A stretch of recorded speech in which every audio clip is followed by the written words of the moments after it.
Zab. How's it going? Good. Good to see everyone. So I'm going to jump into it. AI is without a doubt, obviously, the thing of the moment. It's the hottest area in technology. If I look at my Allbirds, it's apparently a data center now as well. And I'd say that at Phoenix Court, our firm that manages local globe latitude solar, investing really across the stages, we've been very fortunate to back some exceptional AI companies across the stack.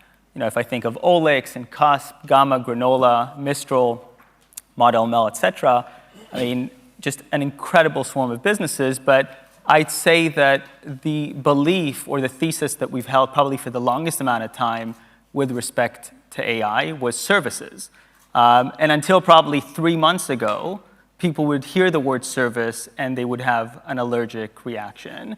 Now it seems like a couple of articles have come up and everyone is excited about it. And I'd say for a couple of obvious reasons. AI just gives tremendous leverage, and it means that all the nasty workflows that one would have had to go through can now be automated, which means you can scale a service business very, very efficiently. And that's, I think, one of the very exciting reasons we're sitting here today. We've had the pleasure of backing Zav about 12 months ago, and it's insane to think of all that you've achieved in a very short period of time building Wonder, which is really an AI-native creative studio. So I'm going to just jump straight into the service thing because everyone's talking about it right now. Maybe you could demystify why services are venture investable opportunities. And while you do that, also frame what Wonder is as a business. Sounds good. Yeah, great to be here. Thanks for having me here. I guess we're very lucky we approached Local Globe so early in the process because you're right. I think when we first started, to be clear, like Wonder, an AI native or hybrid creative studio, there's an agency component to the business, there's a studio IP component to the business, and then underneath that kind of studio shell, there's a marketplace component that sits underneath it as well. So it's quite a layered, complex business, but obviously our kind of gear one of the car, our kind of wedge into the industry was through agency. It was through agency, through the services business model. And I think when we were raising our pre-seed in January of last year, so we actually had a lot of no's. People like, we can't invest in services, etc. Which I think was fair enough in the historical context of startups. But you're right. I think AI has radically shifted that. And I think that you guys were extremely prescient on that. I actually think we were too. I guess just to unpack a little bit about what AI enables for a service company. So first of all, I think that it's a really hard time to be a startup. I think Claude it comes up with something new every 2 weeks at this point, and the latest model iteration wipes out a whole bunch of kind of wrapper companies. And so I think we did kind of see that coming a little bit, and I think as a result we've insulated ourselves from that. That's the first thing I'd say about there's a lot of value to be captured in services, because if I had to go super first principles, there's almost two worlds happening right now. There's the AI world that Wonder is deeply immersed in, which I would call the bleeding edge of every new day. There's a new model, there's a new video creation tool, there's a new way of kind of chaining the stack together. And then there's the kind of tangible real world of major Hollywood studios or advertising companies or music labels, etc., that are grappling with AI and how do you actually implement it? And so we kind of sit at that intersection between, technology and creativity, but also just the bleeding edge of AI and the very real problem of how is it implemented? And so in the sense that a lot of these kind of model companies or just wrapper companies are getting commoditized, actually so much of the value is accruing to how do you use the technology to unlock that? And so I guess a really simple example of something we did that just would never have been possible. We did a music video for Lewis Capaldi last year with Google DeepMind and Universal Music. We made the entire thing in 3 weeks for about $180,000. And it's been seen millions of times. And if you look at the kind of, there was about 10 artists on that project, but all kind of multidisciplinary. But if you look at the video that was shot, it's kind of surrealist. There's things that it's got a very high production value, obviously very fast turnaround time. And I guess the real point is that whilst we were producing that, we were also working on 4 other projects. So I think there's just this immense ability to scale because if you have AI embedded through the stack, it just supercharges that business. Yeah. I mean, I know the one thing that we speak a lot about, and I'm almost more excited than the output, the production, is how you leverage AI to run the business. And, people ask me a lot, what are the things that I'm interested in investing in? And in a world that is dominated by Anthropic, OpenAI, et cetera, and things are moving so quickly, the one thing I say is it's not really thematic. It's just how companies are built and how they think about leveraging agents alongside their talent to move at a speed that was previously impossible. I'm curious, kind of going back to Wonder, I mean, you've had a front row seat in generative media, in film, in AI. How have you seen the sentiment towards AI shift over the last year? Yeah, it's been fascinating. I think timing's everything in life. I kind of say this a lot, but Justin, who's our other co-founder, chief creative officer, he's like a visionary. He was very early to this. He was there 5 years ago as one of the first kind of creatives that OpenAI reached out to about using the tools. And he's kind of been waiting for that moment his whole life. He's a traditional filmmaker, traditional creative. My thing has always been timing. I was early at Uber in 2011. I was part of the first 30 people at Deliveroo. I set up Turo in Europe. So I kind of always had this sense of not rational, just almost I guess intuitive of this technology is going to change the world. And I always felt like I landed at the right time on these things. And when we started Wonder, it was 100% as the sea change was happening. And we've gone, we never really had we never had the blowback. We kind of just started as that was beginning to shift. I think we've been super intentional in how we position ourselves as a tool for creatives, a tool for traditional studios, a kind of solution for independent filmmakers, really partnering with traditional industries. So I think that's kind of insulated us.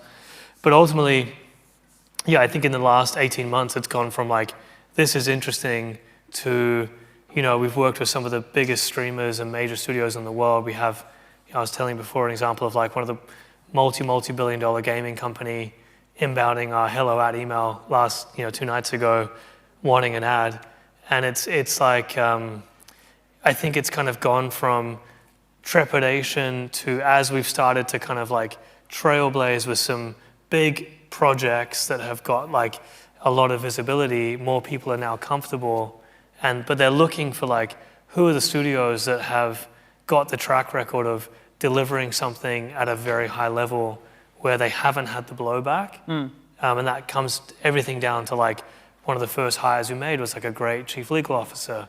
We have great relationships with the tech companies to make sure that we're using the latest models, but also approved tools, et cetera. So, it's still a fast-moving, emerging space, but the shift has been dramatic, and you see it with Netflix acquiring that kind of AI VFX company.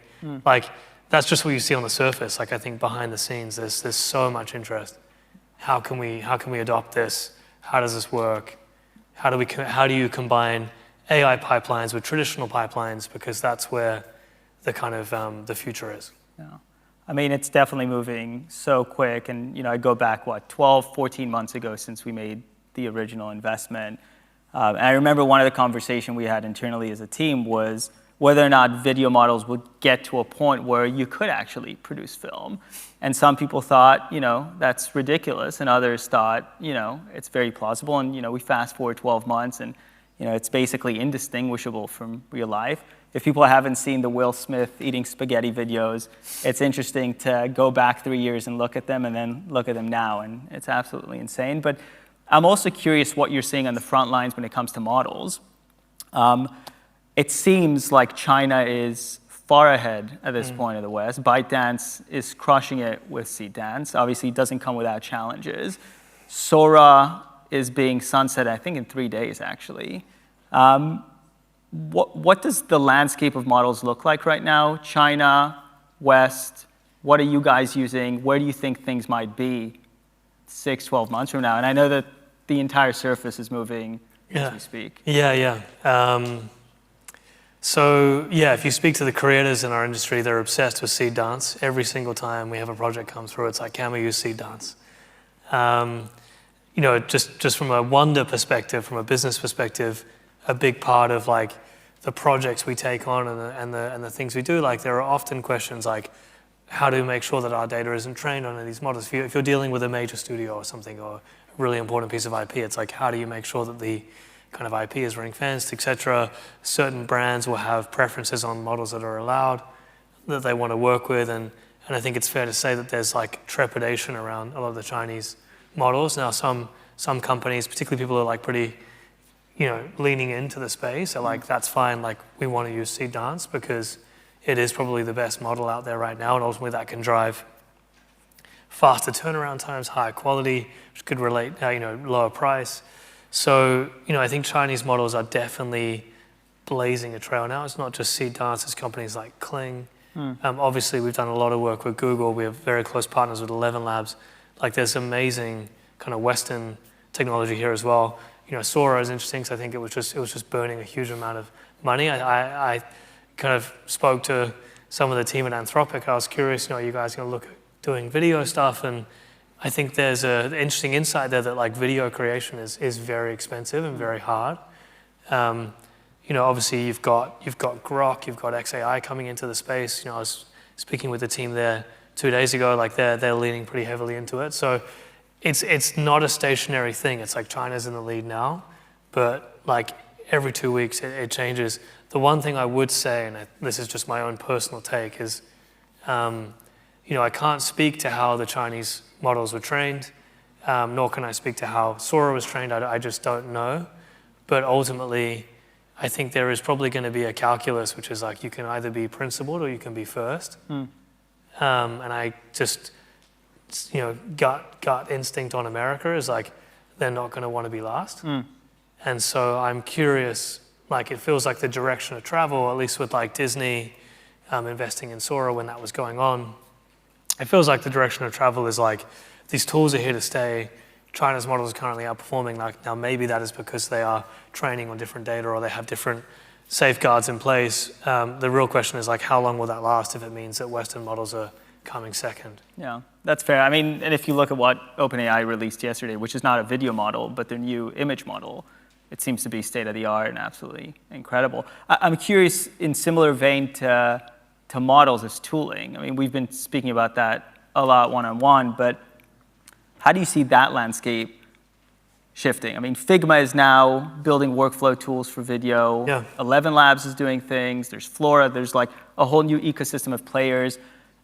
And as you think of that evolving, how do you think of where you as a firm invest when it comes to technology?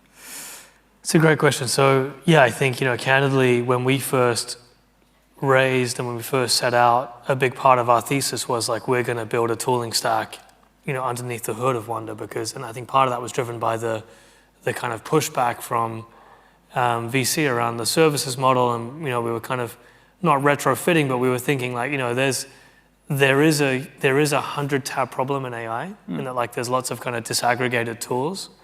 And so, we're pretty well positioned to kind of build almost like an orchestration layer where you can pipe in the different models and use that to create, great content. And if we can use that to drive down cost per minute, that's going to increase our profitability, allow us to compete, et cetera.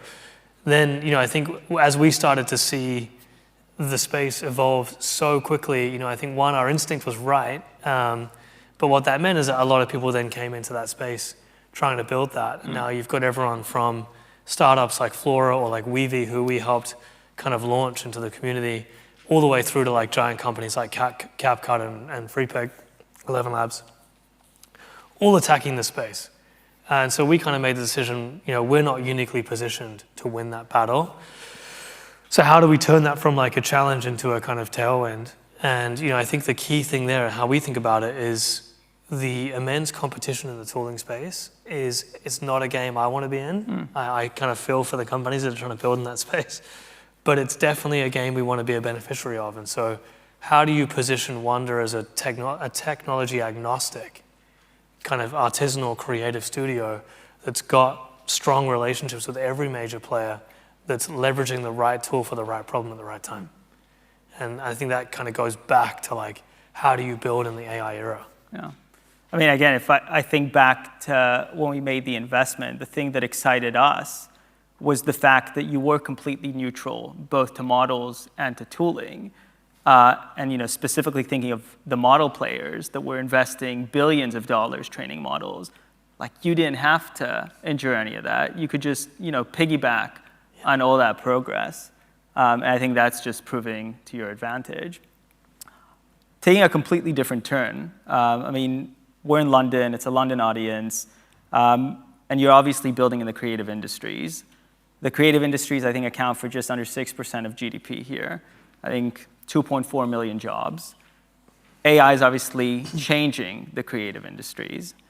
I'm curious where you think the UK will be in time and what we could do as a country to make sure that the industry remains very strong and that we thrive and actually lead. And I mean, you're a homegrown story here. Yeah, I think there's an immense opportunity right now, but it needs to be rapidly captured with both hands. And I do think that we are going to be a beacon for that and like a center of gravity. Like the kind of starting gun has been shot again.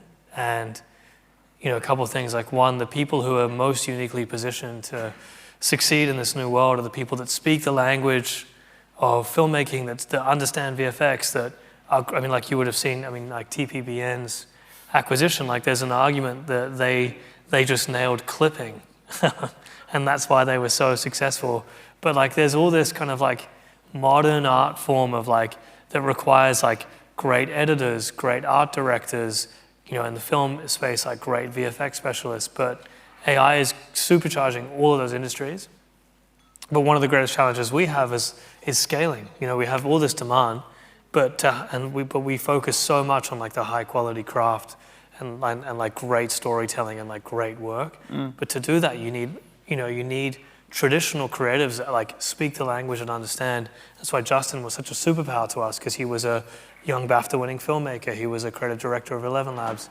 He kind of came from the traditional world, but was very early at embracing the tools. And so, we've just opened up our office in Hackney. It's like an old converted church next to Columbia Road. It's a beautiful space. We're building that as like a production studio, as a place for people to come together in the community. We want to basically inspire creatives to come into the office, to like pick up these tools, learn this new language.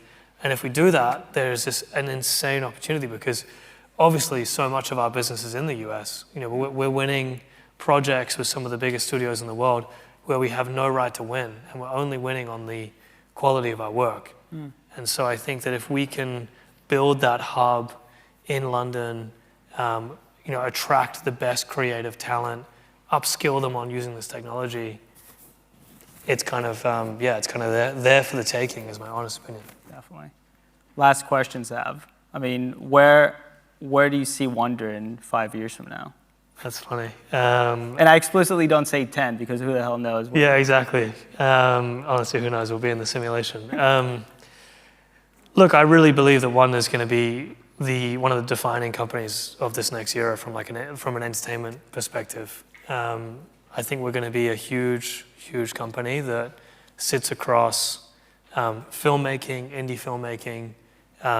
Think of it like A24 of AI, but we want to back incredible emerging talent. We want to make amazing films. We want to tell amazing stories.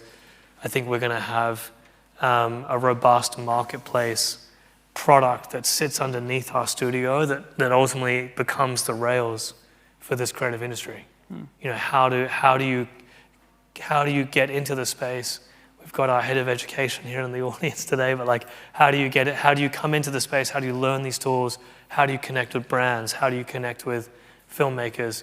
We want to basically create that ecosystem that's going to power the kind of creative AI revolution. So I'd say, watch this space. I think it's going to be a huge, huge company, hopefully, defining how entertainment is made in the next era, and kind of powering the next generation of creatives. Zev, thank you so much. I just say, if people haven't seen Wonder's content, go online, follow them on X, on YouTube. It's mind-blowing. And I think, where things are going from here and how the models are improving, it's just going to get better and better and better.